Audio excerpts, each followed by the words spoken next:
मुझे ना ये शादी नहीं करनी चाहिए थी। क्यों, क्या हो गया?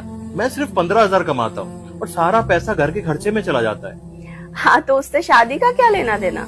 शादी के बाद मैं तुम्हारे लिए कुछ भी नहीं कर पाया, पैसे ही नहीं बचते हैं। मेरे पापा भी इतना ही कमाते थे और वो प्यार इतना ज्यादा करते थे ना कि किसी चीज की कमी ही नहीं महसूस हुई कभी। और तुम तो एक गिलास पानी देना। अरे मैं लेके आता हूँ, वो कुछ काम कर रही है। हाँ तुम बोलो, क्या बोल रही थी?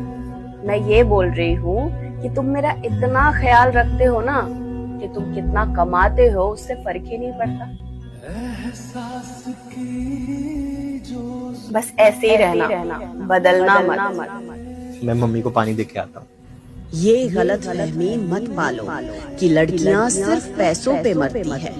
कभी दिल से प्यार और इज्जत देके तो देखो, लड़कियां तुम्हारे लिए खुद को भी